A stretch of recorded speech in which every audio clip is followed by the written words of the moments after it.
O principal defeito de Cavaleiros do Zodíaco é a correria. É como os problemas da obra sempre são lidados de forma muito objetiva, de forma muito prática. Chega num ponto da história em que os personagens quase não são personagens, pois eles só existem para sair correndo e bater inimigo. Talvez você tenha assistido Naruto, e caso você não tenha, é bem básico o que eu vou falar agora, então pode ficar sossegado. Mas por mais que Naruto seja um anime de pancadaria, entre os momentos de conflito, é bem comum a gente ver o Naruto conversando com o Kakashi sobre a vida, conversando com a Sakura. Às vezes é só ficar sentado num banco da Aldeia da Folha refletindo. Você lembra do Iruka Sensei? Ele é uma pessoa muito importante pro Naruto e ele basicamente não luta. Num anime de luta, a gente tem um personagem que é muito importante que não luta. A relação entre eles é desenvolvida no entre conflitos. E isso faz com que a gente se importe mais com os personagens gradativamente. E olha que no Naruto Shippuden, todo mundo reclama como alguns personagens secundários como o Lee, o Shino, o Neji são colocados muito de lado. Mas Naruto trabalha os seus personagens. Já em Cavaleiros é muito curioso como os fillers da saga clássica, que só existiam para fazer os episódios renderem, já que o anime saiu muito perto do mangá originalmente, serviam para preencher as lacunas desses momentos. Obras precisam de vazios. Antes de começar a saga das 12 casas, tem um episódio do Seiya conversando com a Miho, você lembra dela? Tem um episódio deles conversando de noite, falando da vida, falando de medos, falando de promessas. E lá pra trás, antes de começar o arco dos Cavaleiros de Prata, eram comuns cenas dos Cavaleiros de Bronze no quarto do Seiya, fazendo nada, só conversando, trocando uma ideia, tal como pessoas normais fazem. O Seiya até arranha um Charlie Brown no violão. Agora eu sei. Então esses momentos engrandecem a história. E eles fazem com que nós nos importemos mais com os personagens nesses momentos de baixa, para que quando a tensão suba, a gente se importe com eles. Porque existem coisas que não são resolvíveis na porrada. Tem que ter conversa, tem que se abrir, tem que se expor, tem que falar a verdade. Infelizmente, Cavaleiros nos faz viver de migalhas. São pouquíssimos momentos como esses. E eu acho justamente que por eles serem tão raros, eles são tão especiais. E hoje eu vou falar do maior vilão de Saint Seiya, que fez com que a história da obra toda existisse, mas que no final se redimiu e foi uma redenção extremamente legítima. É claro que eu tô falando do cânon de Dragão Marinho. Ou melhor, do cânon de Gêmeos. Eu sou o Luiz Felipe e esse é o Lip Sem Foco.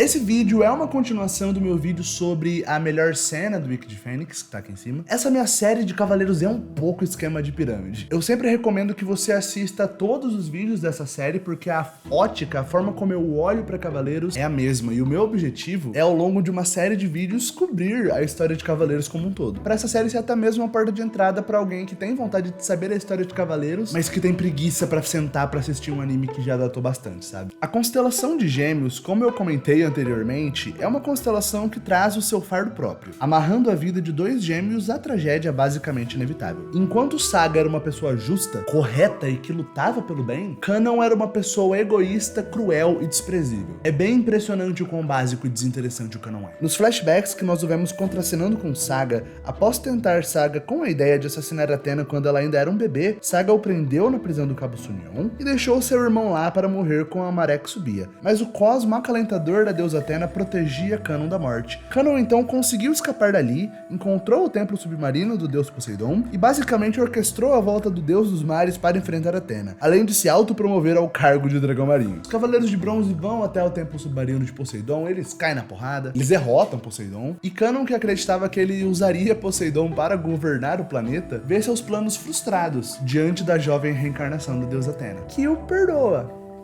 Simples assim. Kanon percebe o quão longe a sua ambição levou. Aioros, Máscara da Morte, Shura, Camus, Afrodite, Saga, além de tantos outros, não teriam morrido. E provavelmente nunca teriam se colocado contra a deusa Athena, caso Kanon não tivesse despertado ali o lado maligno do Saga. Então, além de implodir as forças da deusa Athena, ele também quase levou o mundo à destruição. Pois enquanto os cavaleiros lutavam contra Poseidon, Poseidon mandara chuvas e tsunamis ao longo do mundo inteiro. É certo dizer que milhares ou talvez milhões morreram, mas Athena sabe que a grande batalha de seu tempo ainda está por vir, e que Kanon teria muitas chances de se redimir e de receber o perdão da deusa no campo de batalha. É chegado o momento do despertar das tropas do Imperador Hades. A cada 200 anos, aproximadamente, Hades e Athena travam batalhas que irão decidir o destino da humanidade. Essas batalhas acontecem desde eras mitológicas, Hades querendo ser o soberano do nosso mundo e Athena lutando para protegê-lo. É correto dizer que o principal propósito de Athena Atena ao reencarnar a cada 200 anos é ser o escudo do mundo na luta contra o Hades. Hades possui um exército formado por 108 espectros, os seus cavaleiros, que são as pessoas do nosso mundo, mas que quando a hora é chegada, despertam para o dever com o Imperador. Eu nunca tinha percebido que na saga de Hades em Cavaleiros existe o conceito de agente adormecido, cara. Mas antes de colocar o seu plano principal em curso, Hades decide tentar se livrar de Atena primeiro. Então, ele barganha com os Cavaleiros de Ouro e de Prata que morreram no passado, os oferecendo vidas temporárias, em troca da tarefa de invadir o santuário e acabar com a vida de Atena. Hades acreditava ser um bom plano, já que todos esses cavaleiros foram considerados traidores no passado, e todos são muito poderosos. A gente ainda vai falar mais disso no futuro, pode ficar tranquilo, até porque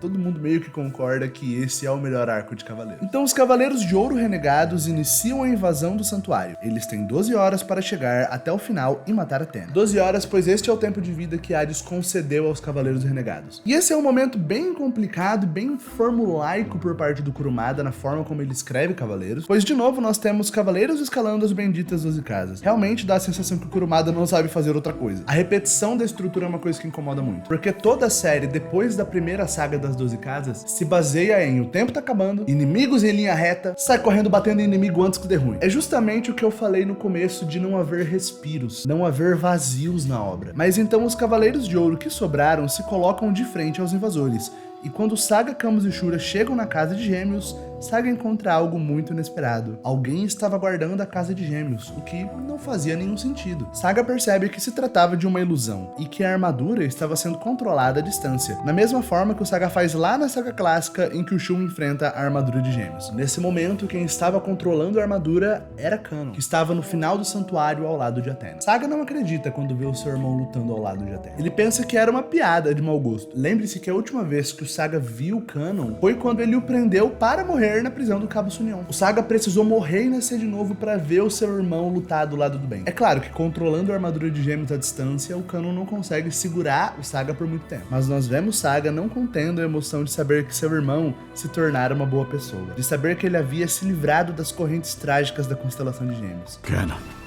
se for verdade que você abandonou o mal e despertou do lado da honra e da justiça, terá de provar de agora em diante. Talvez você pense, mas o Saga tava lá pra matar Atena, e ele se emocionou ao ver o Canon lutando do lado do bem? No próximo vídeo dessa série a gente vai falar disso. Após o embate entre Canon e Saga, Miro de Escorpião decide acertar as contas com Canon, pois segundo ele, Canon ainda era um traidor. E não era porque Atena o perdoou que os outros Cavaleiros de Ouro aceitariam, o que faz todo sentido já que o mundo quase foi destruído e o número dos Cavaleiros de Ouro caiu na metade. Tudo isso como um desdobramento das ações do Canon. Como os Cavaleiros de Ouro poderiam confiar nele de fato? Miro então aplica a sua penitência em Canon. Como Cavaleiro de Escorpião, a sua técnica consiste em dar 15 agulhadas no seu inimigo, uma para cada estrela da constelação de Escorpião, sendo a última agulhada chamada de Antares, a picada fatal. Cara, pra quem é fã de Cavaleiros é muito engraçado esses momentos do Miro, porque a comunidade chama ele de palestrinha. Ele começa a sapecar alguém de agulhada e começa a dar palestra. É desesperador. A agulha escarlate ataca o sistema nervoso central e paralisa todo o seu corpo com uma dor muito intensa. Mas a agulha escarlate não vai acabar com você de uma só vez.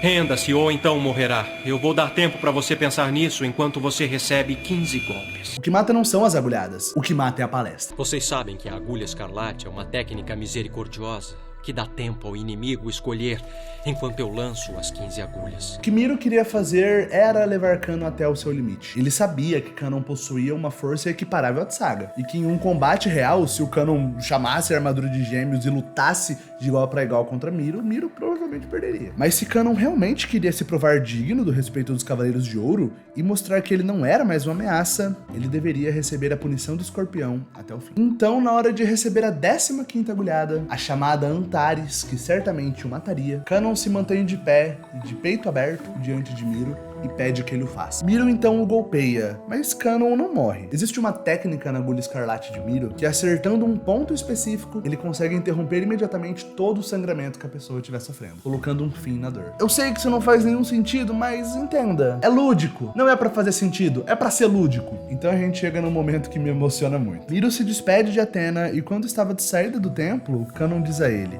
Espere, Miro.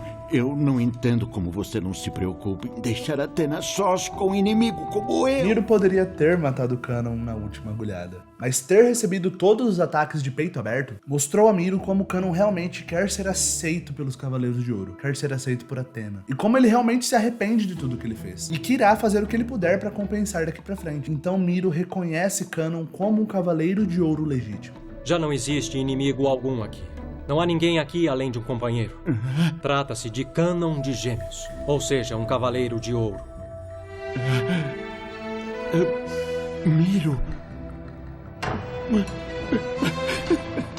E essa cena acontece dentro dos conformes narrativos de Cavaleiro. Ela não é tão complexa, ela é uma cena de ação, mas você percebe que a ação dela é a forma como ela passa a sua mensagem. Eu falei sobre a falta de vazio e sobre a falta dos Cavaleiros sentarem e conversarem, né, no começo do vídeo. E cara, a gente tem um episódio quase inteiro sobre a redenção do Kanon. Afinal, é como se os Cavaleiros de Ouro tivessem elegido o Miro para julgar o Kanon, já que, via de regra, cada cavaleiro deve proteger a sua casa. Então, eleger um deles para tomar uma decisão por todos é alguma coisa que eu imagino os Cavaleiros de Ouro fazendo. Então veja como cenas dos Cavaleiros de Bronze conversando, que dá substância, que nos faz entender melhor esses personagens, que nos faz ver que o laço entre eles é real, tem uma certa equivalência até com esse momento do Kanon, pois as agulhadas não serão citadas novamente, o Kanon basicamente fica bem fisicamente depois disso. Então basicamente o que o Miro fez foi colocar o Kanon contra a parede e fazê-lo provar para o Miro que ele estava arrependido. Entende? Depois de tudo que você fez, você espera que a gente te aceite assim de bom grado? Não, você vai sentar aqui agora, eu quero ver. Vamos conversar. E é isso que o Miro faz. Ele puxa o Kanon pra ter uma DR, pra lavar roupa suja. É claro que o texto do Kurumada é muito limitado e muito básico, mas ele faz o Kanon, outrora extremamente simples e básico, cruel, desinteressante, admitir os seus erros para o Miro e provar pra ele que ele quer ser digno de ser um Cavaleiro de Athena. Ele quer uma segunda chance. Foi uma grande DR com roupagem de anime, mas essa DR atribui na complexidade e na profundidade desses dois personagens, e aumenta o nosso temor pela morte deles, que nesse momento se faz iminente, na guerra contra o Imperador Hades. É muito provável que você e eu encontremos a morte nessa guerra santa contra Hades. O que eu fiz pode ter apenas prolongado a sua vida por um breve instante. Pessoal, muito obrigado por terem assistido esse vídeo. Deixa o seu like, a sua inscrição, comenta aí embaixo desse momento, comenta aí. Você gosta do Kanon? Você gosta das palestras do Miro? Comenta aí, eu gosto muito de conversar sobre isso com a turma. E manda esse vídeo pro amigo seu que curte Cavaleiros, beleza? Eu sou o Luiz Felipe, esse é o Lipe Sem Foco e muito obrigado.